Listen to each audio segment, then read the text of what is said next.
All right, everybody, welcome back for another deep dive. You know how sometimes you feel like you're going to snap? Yeah. Like one more little thing goes wrong, you just lose it. Oh, yeah. Like you just scream at the top of your lungs. In there.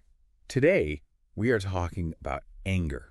We've got some really cool stuff to dive into, stuff that you sent in about Stoicism, and specifically this guy Seneca. Oh, yeah. Seneca's great. So let's dive into this and hopefully learn how to not completely lose it when things go wrong. Yeah. So we're talking about Seneca. Yes. And one of the things that I found so interesting reading this article that you sent was this idea that Seneca compares anger to madness. Anger is a type of madness. It's a very strong word to use. It is. You know what I mean? Yeah. To say that somebody's mad is not something you say lightly. No, it's not something you just throw around. He really meant it, though. But why madness? Well, because when we're angry, we can't think straight. We do things that we regret.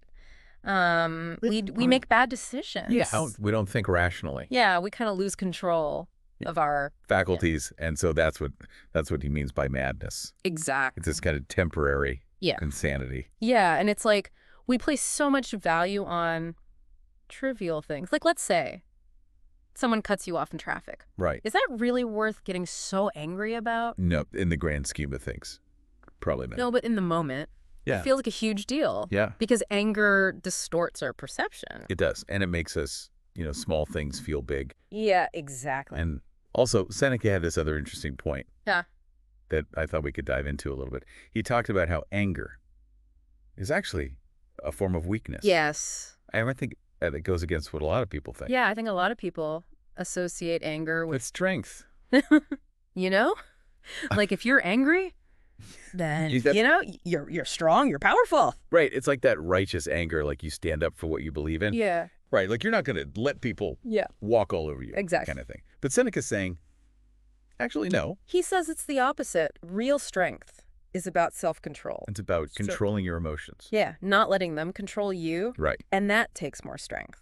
Exactly. I mean, you think about, like, the people who you really admire, the people who you see as, really strong leaders or strong people. A lot of times it's the people who can keep their cool under pressure. They don't fly off the handle. They don't make rash decisions based on anger. And they can think clearly, even when things are really tough. Exactly. So it's interesting, this idea that real strength is in the control, not in the... the outburst is easy. Anyone can do that. But to really master yourself and your emotions, that's true strength. Okay, so that's all well and good, but how do we do it? Well, Seneca actually gives us some practical tools. Does he really? He does. And one of them is know your triggers. Okay, so yeah, what sets you off? What are the things that make you angry? So for some people, it's dinner. Traffic. For other people, it's, a messy house. Right, or maybe it's certain people that just push your buttons. Yeah. So once you know your triggers, you can start to anticipate them and prepare yourself to react differently. So instead of being caught off guard, you can say, okay, I know this is going to happen, so I'm going to have a plan. Exactly. You're not going to be ruled by your anger. You're going to be in control. Okay. What else? Or another tool he recommends is to surround yourself with calm people. Oh, so like find your chill crew. Yeah, exactly. The people who are calm and collected. Yeah, because if you're hanging out with people who are always losing it, it's going to rub off on you. It's contagious. But calmness is also contagious. That's true. So surround yourself with people who, have a good energy. Good vibes. Okay. This one's really important. Take care of yourself. Oh, yeah. Self-care is crucial. So we're talking sleep, exercise, eating healthy food, all that good stuff. All of that contributes to your emotional well-being. So if you're exhausted, you're more likely to get angry. Exactly. Right. If you're not taking care of yourself. And be more on edge. Yeah, more irritable. Yeah. So self-care is not just about, pampering yourself. It's about building resilience. It's about making yourself stronger. Okay. What else? And then this last one, it might sound a little counterintuitive. Yeah. But it's about detaching from outcomes. Okay. So what do I mean by that? Well, often we get angry when things don't go our way. Right. We expect a certain outcome. We have expectations, and when they're not met, we get frustrated. Yeah. We get angry. But we can't always control the outcomes. Exactly. So Seneca's saying, focus on what you can control. Focus on your effort. Focus on your actions. Focus on doing the right thing. Yeah. And let go of the need to control the outcome. Because you can't control that. You can't control that. And if you can, let go of that need for control, you'll be less likely to get angry. So let's say you're working on a project. Okay. And you're putting in a lot of effort. You're doing your best. You're really trying hard. But then, okay.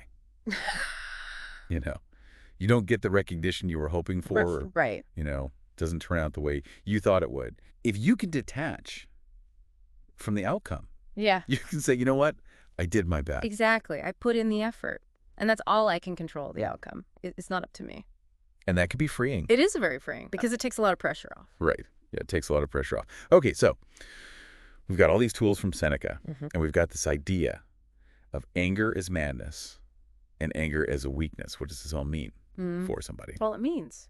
That we have a choice. We do. We have a choice. You can choose how we respond to anger. We can choose to let it control us, or we can choose to control it. So next time you feel that anger rising, remember Seneca's advice? Think about your triggers. Are you taking care of yourself? Who are you surrounding yourself with? Can you detach from the outcome? Right. So there you have it. Some Stoic wisdom on anger. From Seneca.